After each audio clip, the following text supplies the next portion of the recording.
नमस्कार, सुमन्स किचनमध्ये आपलं स्वागत आहे।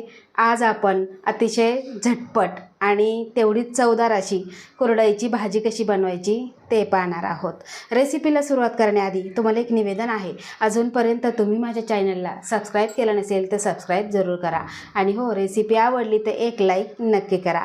चला तर मग रेसिपीला सुरुवात करूया। भाजी बनवण्यासाठी इथे मी 7 ते 8 कुरडई घेतलेली आहे। आता कुरडई आपण नेहमी तळून खातो, पण काही वेळेस काय होतं, घरात भाजीला काही नसतं, मग पटकन आपण याची भाजी बनवू शकतो। आता इथे मी कुरडया घेतलेल्या एकदम बारीक तार असलेली ही कुरडई घेतलेली आहे। आता यामध्ये आपल्याला भरपूर सारं पाणी घालायचं आहे आणि 15 ते 20 मिनिटासाठी आपल्याला हे भिजवून घ्यायचं आहे। आता तुमची जर कुरडई जाड तार असेल तर तुम्हाला थोडासा जास्त वेळ लागू शकतो भिजवण्यासाठी।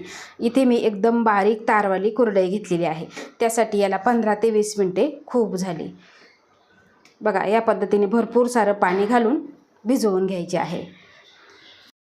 तर 15 ते 20 मिनिटं झाली आणि कुरडई छान अशी भिजलेली आहे। आता आपल्याला ही सुट्टी सुट्टी करून घ्यायची आहे आणि त्यानंतर यामधलं आपल्याला सगळं पाणी काढून टाकायचं आहे।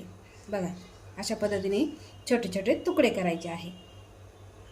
कुरडई आपल्याला जास्त वेळ सुद्धा पाण्यामध्ये ठेवायची नाही, नाहीतर भाजी सुद्धा आपली खूप अशी चिकट चिकट होऊन जाईल।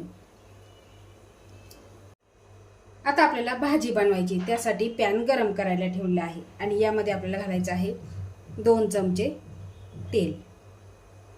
आता तेल घातलं की लगेच आपल्याला यामध्ये घालायचं आहे अर्धा चमचा जिरं आणि अर्धा चमचा मोहरी घालून घ्यायची आहे।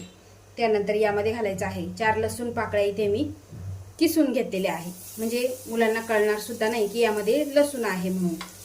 मुले लसूण खात नाही, त्यासाठी अशा पद्धतीने किसून घालायचं आहे।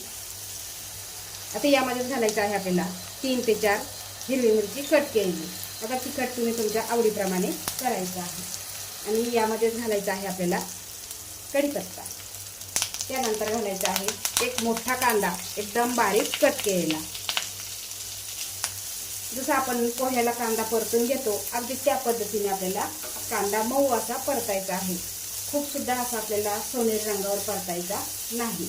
गॅसची फ्लेम आपल्याला मीडियम ठेवायची आहे। सतत हलवत हलवत कांदा छान असा मऊ आपण परतून घेतलेला आहे। आता यामध्ये घालायचं आहे आपल्याला पाव चमचा हळद आणि हळद सुद्धा आपल्याला ही सगळी परतून घ्यायची आहे, मिक्स करून घ्यायची आहे।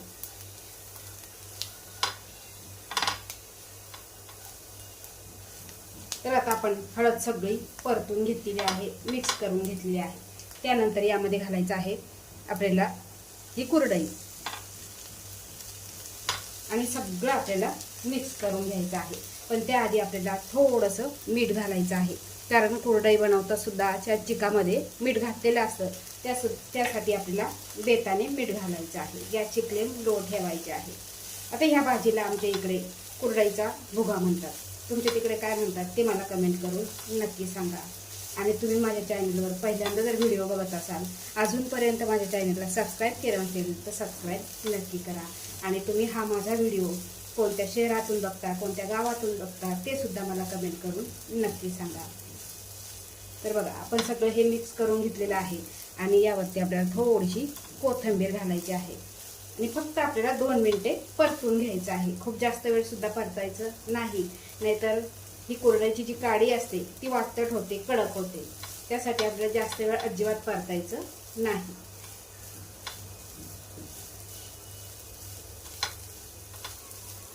दोन मिनिटे मी परतून घेतलेलं आणि एकसारखी हळद लागलेली आहे, कोथिंबीर सगळ्या बाजूला व्यवस्थित लागलेली आहे, तुम्ही इथे बघू शकता।